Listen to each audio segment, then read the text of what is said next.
Hi everyone, Troy Sage here, and today what I want to talk about is here in Southern California we have what's called the final walkthrough or the verification of property form, the VP. This is intended for buyers, sellers, and agents. This is how the form is used, and this is the process for the walkthrough of the property. So, 3 to 5 days before close of escrow is when a buyer wants to walk the property, make sure that any repairs that were requested and agreed upon are done and that there's no additional damage to the property. We want to do this 3 to 5 days prior to close of escrow. This way, if there is an issue, it can be addressed prior to the buyer's loan funding and the actual buyer now owning the home.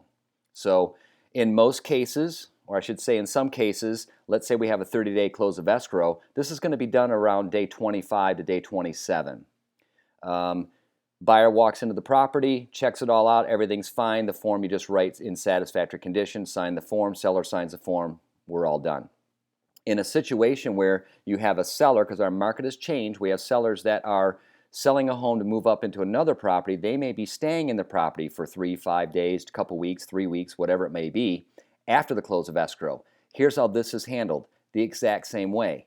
The buyer does the walkthrough 3 to 5 days prior to close of escrow, preferably 5 days. This way, if there's any issues, it can be addressed.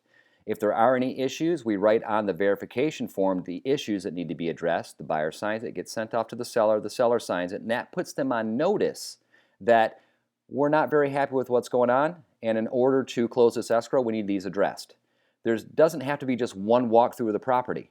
So if you walk through and there's an issue, we notate that, we give it to the seller to sign, the seller's on notice, we go back and we walk the property again to make sure it's done. If you do this 3 to 5 days prior to close of escrow, we can stop the disbursement of funds so that the seller just doesn't get money and take off. Now, once the escrow has closed, we've done this walkthrough, we've closed escrow, and let's say the seller's staying in the property for a period of time after close of escrow.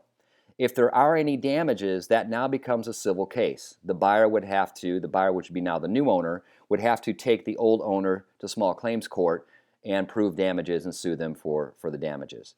In all my years of doing real estate, I can tell you this, I have never had that happen. Never.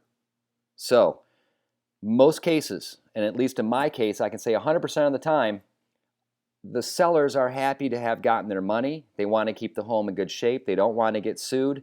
They pack up their stuff kindly and they move. Never. I can't express the word never. I've never had it happen. Can it happen? Of course, anything can happen. So, using the form properly is important. You need to notate 3 to 5 days before close of escrow if there's any issues. Period. If there are, then they can be addressed. If you don't do the walkthrough and you wait until it closes escrow, you have no recourse. So that's how the verification of the walkthrough is done. If you have any questions, any comments, feel free to subscribe on my channel here. Shoot me an email, give me a call. Thanks for watching, and make it a great day.